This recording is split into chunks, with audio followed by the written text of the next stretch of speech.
네, 안녕하세요. 투자전략부 김상훈입니다. 오랜만에 투자 아카데미에 나온 것 같습니다. 지난 수개월 동안 사실 많은 내용들을 좀 담기 위해서 투자 아카데미의 컨텐츠를 좀 다양하게 선택해 왔습니다. 오늘은 제가 담당하고 있는 신용시장, 그 중에서도 공사채 시장에 대해서 한번 이야기를 나눠볼까 합니다. 제 이야기를 도와줄 친구로 저희 정혜진 연구원이 함께 하고 있습니다. 나와주셔서 감사합니다.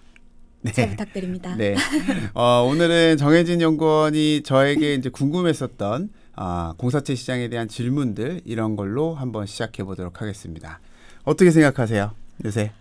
네, 사실 2022년이 한전으로 시작해서 맞아요. 뭔가 공사채 큰 대장격인 크레딧 시장의 대장격인 이제 형님들이 발행을 많이 하다 보니까 전반적으로 많이 힘들었던 것 같아요. 맞습니다. 원래도 이렇게 크레딧 시장이라는 게 공사채 움직임에 따라서 막 분위기가 변하고 하나요? 아무래도 우리가 아마 크레딧만 찍었던 건 아마 오늘 두 번째일 것 같은데, 그죠? 그때 처음 찍었을 때 제가 발행 잔액들을 한번 같이 이야기해 본 적이 있어요. 네, 맞습니다. 그 발행 잔액들 중에 MBS까지 포함하면 공사채가 사실 다른 섹터들 대비해서 가장 많은 수준을 차지하고 있습니다. 그러다 보니까 공사채 발행의 규모에 따라서 신용 스프레드의 레벨이 어느 정도 방향성이 좀 결정되는 흐름들을 보여주고 있어요. 그래서 준비된 장표로 이야기를 한번 드려보도록 할게요. 지금 보시는 차트는 2010년부터 최근까지의 전반적인 스프레드의 흐름입니다. 재미있는 건 약간 U자형을 갖고 있죠. 그러니까 2013년 말을 기점으로 사실 스프레드가 굉장히 낮은 수준이 좀 유지가 됐고, 그리고 최근에 아까 그 정혜진 연구원께서 언급 주셨다시피 한전채를 필두로 지난해였죠. 2021년 하반기부터 급격하게 다시 스프레드가 확대되는 걸 보실 수가 있을 것 같아요. 이걸 보면 무언가 정책에 따라서 공공기관들의 발행 자체가 바뀌면서 이게 우리가 몸담고 있는 크레딧 시장에 좀 영향을 주고 있다라는 생각을 줄 수가 있습니다. 실제 뒤에서 잠깐 언급을 드리겠지만 2013년 말에 생각해보면 가장 큰 일들이 있었던 것 같아요. 사실 2013년 12월 달이었는데요. 당시에 이제 박근혜 정부였는데 그때 우리가 고민하고 있었던 건 공공부채로부터의 위기, 이러한 것들이 실제 또 발발하지 않을까? 뭐 이런 고민들을 했었고요. 정부도 똑같은 생각에 공공부채들을 좀 줄여보자라는 차원에서 공공기관 정상화 대책이라는 걸 발표합니다. 지금과 분위기가 뭔가 비슷한 느낌이 나오네요. 네, 맞아요. 그 2013년 상반기에도 사실은 공공기관들의 부채에 대한 언급들이 뉴스플로에 굉장히 많이 등장했었습니다. 지금도 사실 말씀하신 비슷하죠. 대로 네, 그랬던 거고, 뭐 계속해서 연봉이 오른다든가 아니면 뭐 부채에 대한 고민들 이런 것들 뉴스에 다 많이 나오듯이 그때 당시에도 그랬고요. 그리고 더욱이나 그때는 금융위기가 지난 지 이제 한 5년 정도 도 되지 않은 시점이었기 때문에 사실 거기에 대한 포커싱이 훨씬 더 컸었다라고 볼 수 있습니다. 근데 재밌는 건 지금 보시는 바와 같이 크레딧 시장은 그때부터 사실 펀더멘탈이 그렇게 좋지 않았음에도 불구하고 스프레드는 굉장히 낮은 수준을 유지했었어요. 네, 재밌죠? 맞습니다. 네. 결국은 아까 언급되었던 그 시장의 전반적인 가장 큰 형이 발행을 줄이니까 제가 그때 당시에 말씀드렸던 건 투자의 낙수 효과였어요.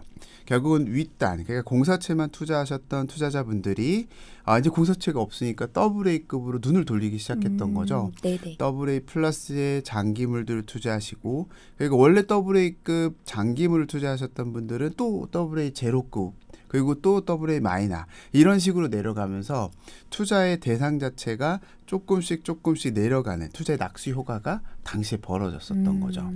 그러다 보니까 2014년부터는 사실 지금 생각해보면 2014, 15년도에는 그 펀더멘털이 별로 좋지 않았었어요. 기업들의 실적도 좋지 않았었고, 그럼에도 불구하고 지금 차트 보시는 바와 같이 2015년에는 역대 20년 동안 최저 스프레드를 기록한 바 있습니다. 네, 확실히 공사채 발행 영향이 공사채 시장뿐만 아니라 크레딧 시장 전반의 분위기를 결정하는 것 같네요. 맞습니다. 그러면은 혹시 내년도에 발행이 어떻게 될지 한번 엿볼 수 있는 힌트들이 있을까요? 네, 맞습니다. 사실 뭐 그냥 흐르는 대로만 본다 그러면 저희들 입장에서 되게 어렵죠. 어려운 일인데 다행히 힌트가 하나 있습니다. 우리가 그 예산안을 항상 그 3분기 말에 그 국회에 보고를 하게 됩니다. 근데 그때 보고할 때 같이 보고하는 게 공공기관 중장기 재무관리 계획이라는 게 있어요. 한 향후 5개년 동안의 재무관리를 계획을 이제 공개를 하는 거죠, 국회에. 우리도 당연히 볼 수가 있고요. 거기에서 각 정부나 그러면 그 당해 년도에 생각하고 있는 또는 조금 있다 한 5년 동안의 부채 흐름들을 확인할 수 있는 방법이 있습니다. 그중에 이제 전 정부와 현 정부를 가장 명확하게 비교할 수 있는 대상이 아무래도 이제 작년에 발표한 21년도에 발표한 것과 22년에 발표한 것의 차이를 보면 되겠죠. 그렇군요. 네, 그게 이제 오른쪽인데 이제 공공기관 운영에 관한 법률에 의해서 39개의 업체가 이 공공기관 중장기 재무관리 계획의 대상이 됩니다. 그 대상 업체들의 부채 흐름들이 지금 보시는 오른쪽에 그래프로 비교를 한번 해본 거예요. 회색이 그 문재인 정부 마지막에 계획했었던 거고, 그 황금색이 이제 윤석열 정부 들어와서 첫 번째 계획이다라고 보실 수가 있습니다. 둘 다 똑같이 올라가고 있네라고 생각하실 수도 있어요. 근데 제가 여기에서 말씀드리고 싶은 건 방향이 바뀌고 있다라는 생각이 좀 드는 거예요. 뭐냐 하면 기울기를 보셔야 됩니다. 사실 문재인 정부 때는 어쨌든 간에 공공부채를 계속 늘리겠다라는 흐름들을 가지고 있었고 특히나 2019년에 SOC 예산을 늘리면서 사실 그때부터 SOC 그러니까 공사채 발행을 많이 야기하는 SOC에 대한 부채들이 조금씩 더 늘기 시작했어요. 근데 올해는 유독 에너지 관련 그 방금 언급하셨던 한전과 가스공사의 발행이 좀 많아지면서 지금 오른쪽에 이제 박스로 정리가 돼 있는 것처럼 작년의 계획보다 거의 22년에 실제가 거의 47.5조 정도 증가하는 모습인 거죠. 엄청나게 늘었네요. 네, 엄청 늘었습니다. 근데 제가 주목하고 싶은 건 저 빨간색으로 선을 그은 그 기울기인데요. 사실 문재인 정부 때까지만 해도 그 기울기는 계속 가파르게 올랐었습니다. 근데 이번 정부에 들어서는 이 기울기가 전 정부 마지막에 제시한 것보다 약간 평탄해지기 시작하죠. 네, 맞습니다. 예, 아마도 그 시작 자체가 조금 높은 수준이지만 현 정부는 이 공공부채 증가 속도를 조금 줄이려는 모습들이지 않나라는 생각을 더더욱 하고 있고요. 이거 좀 디테일하게 나눠서 한번 확인해 보았습니다. 이건 크게 이제 공공부채를 나눌 때 총 3가지 카테고리, 물론 기타도 있으니까 4가지 카테고리로 나누는데 SOC, 그리고 에너지, 금융 요 3개가 각각 10개, 12개, 13개로 구분이 됩니다. 이 중에서 규모 가장 큰 건 지금 보시는 바와 같이 SOC예요. SOC가 엄청 크네요. 네, 엄청 크고요. 그 다음이 이제 에너지고, 그 다음이 이제 금융권이다라고 볼 수 있습니다. 각각에 포함된 건 SOC 하면은 머릿속에 떠올리시는 게 이제 몇몇 가지가 있을 텐데 그 생각하시는 게 맞아요. 뭐 도로공사, LH공사, 수자은공사 이렇게 약간 큼직큼직한 것들을 관리 또는 만드는 공사들이 포함된다라고 볼 수가 있고요. 에너지 공기업에는 아까도 잠깐 언급드렸지만 그 가스공사라든가 우리의 또 화두인 한국전력공사, 네, 이러한 업체들이 포함됐다라고 보시면 될 것 같아요. 근데 제가 이 장표에서 언급드리고 싶은 건 점입니다. 점이군요. 예, 무슨 말이냐면 21년도 그러니까 전 정부의 마지막에 전망했었던 25년의 부채 규모와 올해 그러니까 그 윤석열 정부가 전망하고 있는 25년의 전반적인 각 섹터별로의 부채 규모가 달라졌다는 거죠. SOC 같은 경우에는 오히려 목표치가 내려온 것처럼 보이네요. 네, 맞습니다. 보시면 거의 10조 원가량 줄어드는 것으로 확인이 됩니다. 그 말인즉슨 SOC에 대한 공공부채를 향후 3년 동안은 좀 줄여나가겠다라는 정도의 인식을 우리가 여기서 힌트를 얻을 수 있는 거고요. 물론 에너지 공기업은 오히려 더 늘어나는 것처럼 보이시잖아요. 네, 맞습니다. 그죠?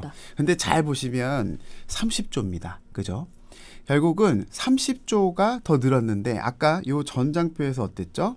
47.5조가 이미 증가했어요. 네. 네. 그 말은 에너지 공기업들의 부채 관리도 또한 3년 있다가는 지금보다는 더 줄어들 걸로 관리하겠다라는 정도로 이해를 네. 하시면 현재 정부의 공공부채를 바라보는 시각 자체는 이제 좀 줄여나가려고 하는 거구나라는 걸 얻을 수 있다라는 거죠. 전반적으로 좀 보수적으로 관리하겠다는 입장인 거네요. 네, 맞습니다. 그러면 혹시 이게 이번 정부뿐만 아니라 이전 정부들도 이런 보수적인 입장을 보였던 정권들이 분명히 있었을 것 같아요. 네, 맞습니다. 그럼 그 정권들 당시에 이제 공사채 발행 수급 같은 경우에는 어떻게 되었나요? 네, 그거를 마지막 장표로 한번 정리를 해드려 보도록 할게요. 지금 보시면 사실 우리 정혜진 연구원께서 만들어주신 거긴 합니다만 지금 각 정책별로 무언가 했었던 방향들을 좀 정리를 해본 겁니다.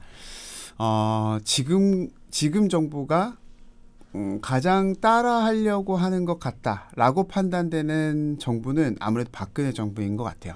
우리가 생각해 보면 정치적인 색깔은 달랐지만 문재인 정부 때와 이명박 정부 때 공공부채를 바라보는 시각은 상당히 유사했다라고 저는 생각하고 있어요.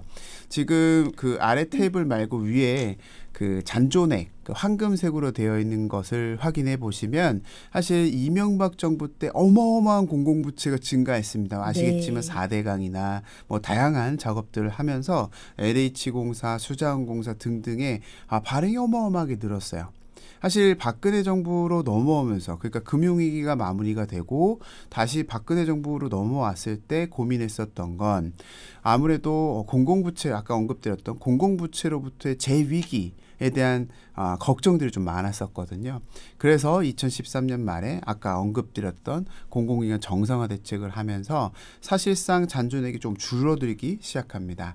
지금 저기 잔존액에는 MBS가 포함되기 때문에 급격하게 줄어드는 모습은 아니지만 MBS를 싹 걷어내면 아주 빠른 속도로 줄어드는 것으로 확인을 할 수 있습니다. 특히나 점을 보시면 2014년도에 어마어마한 거의 20조가량의 순감이 보실 수가 있을 텐데요.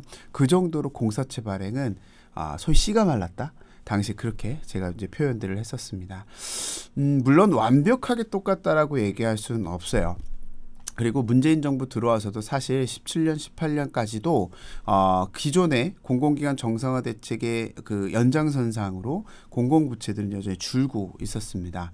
근데 아까 언급드렸던 19년을 기점으로 SOC 예산이 늘어나면서 공사채 발행은 점진적으로 확대되기 시작했고 작년부터 이제 우리의 그 주인공인 한전채의 급격한 발행, 그러니까 올해까지 그 발행이 지속되고 있다라고 볼 수 있습니다.